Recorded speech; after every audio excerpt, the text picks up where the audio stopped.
Well, we're talking about the Megwayaak Trail over at Leech Early Childhood. When we're thinking about what our children need to be well, what our children need to flourish, what our children need to be happy, after talking with elders and after spending time with children and spending time in the woods, what we're really talking about is relationship.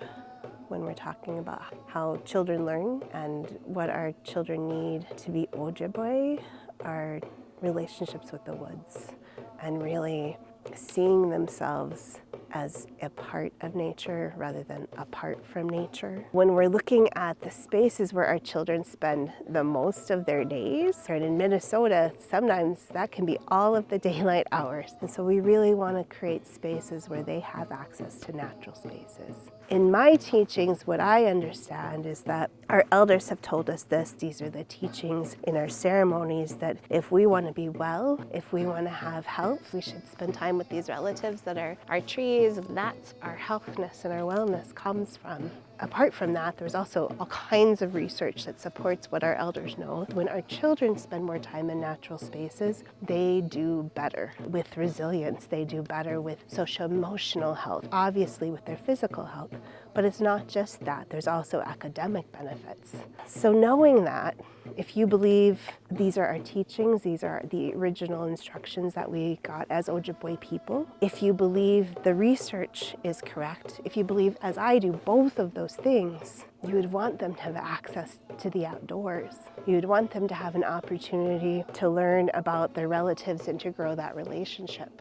And if we want to live on this earth for generations and generations to come, we want our children to value the outdoors. We want them to believe that there's value in having trees. And so those are just some of the benefits of having Megwayaak, a trail like the one that we have here in Cass Lake at the early childhood. We should all want that for our children. There's so many challenges that our children face. This feels like an easy answer, but this feels like something we can do. When we first started the trail, we went out there and we checked it out. The wooded space behind early childhood, we've kind of cleared some area, so there's actually a pretty clear trail to walk through. You'll find plums, you'll find some chokecherries.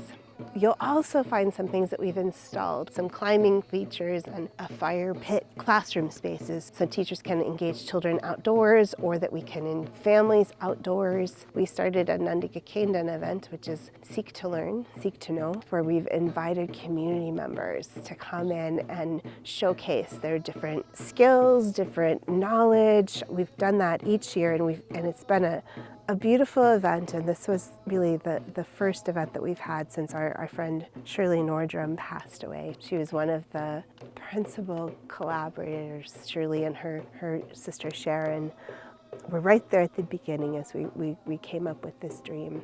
Different delicious wild foods demonstrations, had deer meat with wild plums, we've had all kinds of soups, we've had bannock on the fire, fish, and demonstration of how you prepare those foods, even from like the cleaning fish all the way through taking them out of the net. We've had different knowledgeable community members come and showcase their skills. We've seen finishing of wild rice, the making of a sema, drying out of tobacco leaves, art projects, we've had drumstick making, all kinds of different engaging activities for our children, their families, and the community. The whole intent is to get people into the woods and have them spend a little bit more time outside. All of that is to build connection and community and really build opportunity for people to learn all of the wonderful skills or have access to the people in our community that have so many skills and carry so much knowledge.